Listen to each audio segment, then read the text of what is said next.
Hello beer tubers and welcome to another beer review with me, Peter, the master of hoppets. Today cracking more beer for Barley Wember. This time another old school English barley wine.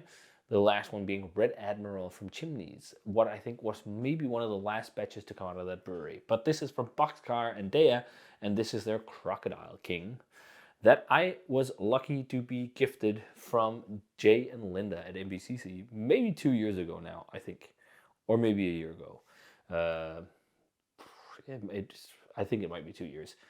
But needless to say, I didn't look at the label properly until now and realized that this is a tribute, or I guess a tribute to Tiger King with the Crocodile King on the label instead. That's pretty funny.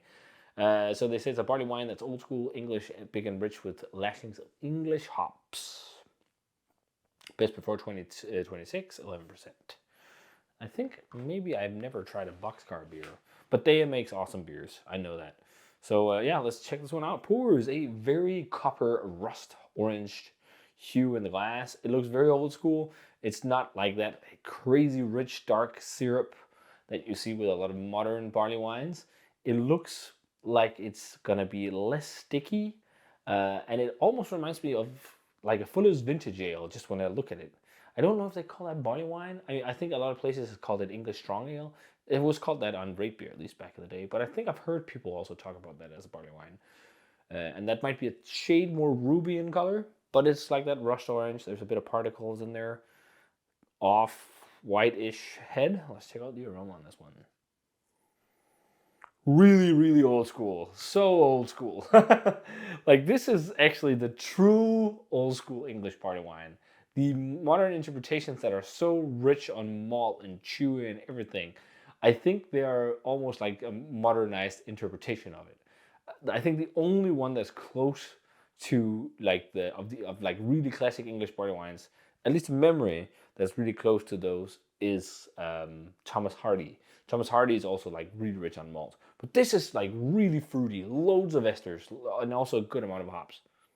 Like loads of like dried apricots and candied orange peel, fruitcake or something like that. Like it's like if you smell a cask ale, it's almost like that, just like dialed to 11, like that like big yeast profile just smacking you in the face, just without all that butterscotch toffee. Sitting in the cellar, it's definitely also developed a lot of like sherry nuances. I'm for sure getting that. There's also like a bit of a black pepper or black tea note. But yeah, for sure sherry. Wow, smells really old school. It's really interesting to smell a beer like this from Deya that are so well known for their hoppy beers and whatnot.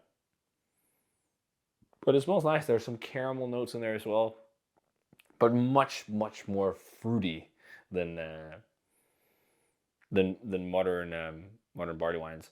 Also, like a little bit of like white raisin, but lots of like dried apricot and like just like dried kind of stone fruits or something like that. Like lots of dried fruit. That smells good. Let's try it. Cheers, and thanks to Jay and Linda for the beer.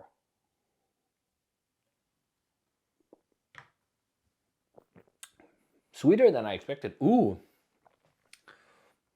This is for sure like a cask beer dialed to 11. I wonder if they did this on cask. It is so fruity. There's so much yeast character. It's insane. And loads of like just a vibrant like juiciness almost about it.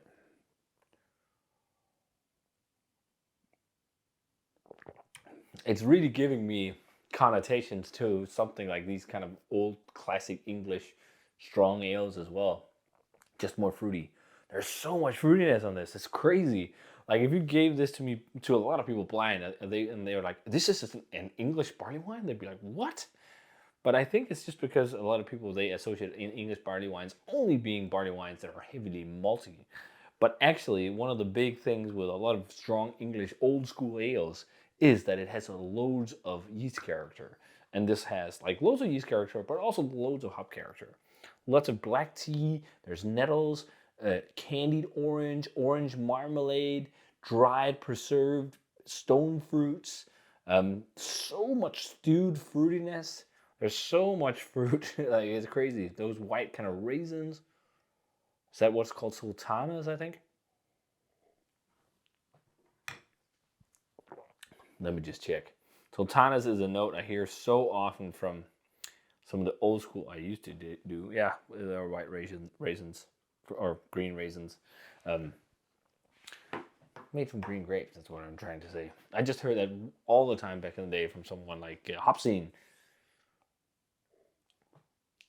It was peppery too. There's definitely some sweetness and some caramel.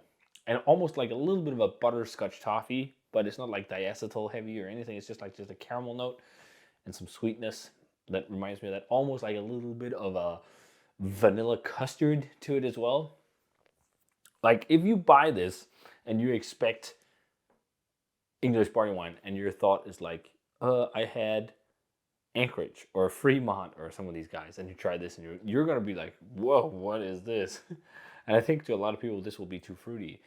I'm also thinking this is at a peak territory right now in the bottle because you can taste that it's starting to get some sherry nuances. There's some oxidation starting to happen, but it's not really taking hold too much, and seems just to like amplify the other flavors.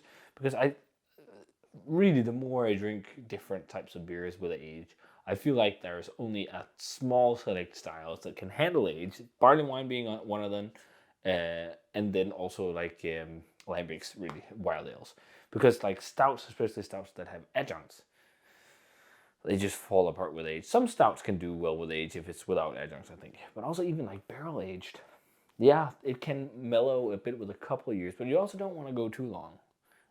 Like it's interesting. Most of the time it's best fresh, but this I think is a case of something that's been having a good benefit of getting some age in the cellar.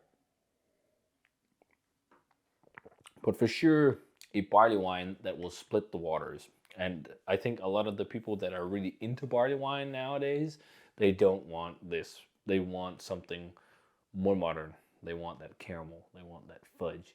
They want the sweetness. Like this is sweet, but you can feel it's dry too. And I think that could be a combination of hops, but also like finish and gravity. Like although it's dry, it has like a slick and velvety mouthfeel. I think it's pretty good.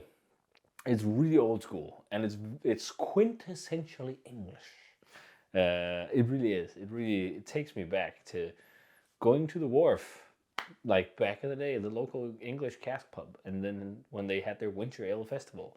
They don't even do stuff like that anymore. They imported so many cool things, but you could get so many beers that were strong that were like this. But yeah, this is something you don't see too much anymore. So hats off to BOXCAR and Deya for doing something like this because this feels really old school, but maybe more hoppy.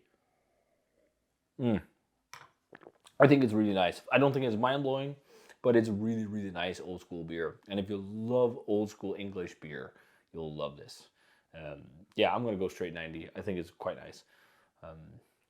A joy to drink and really nostalgic. So yeah, if you guys had a chance to try BOXCAR and Deya's barley wine called Crocodile King, let me know what you thought of it. Tasty stuff. Thanks a ton to Jay and Linda for the beer. You guys are awesome. I think this might be one of the last beers I have left that you guys gave me. Maybe there's another hiding, I'm not sure. But thanks anyhow. And as always, remember to comment, subscribe, check out the Facebook fan page and Twitter and Instagram. Give the video a thumbs up if you enjoyed it. Ring the bell for future notifications about videos. And I'm going to say cheers in some quintessentially English beer. And see you guys in another beer review.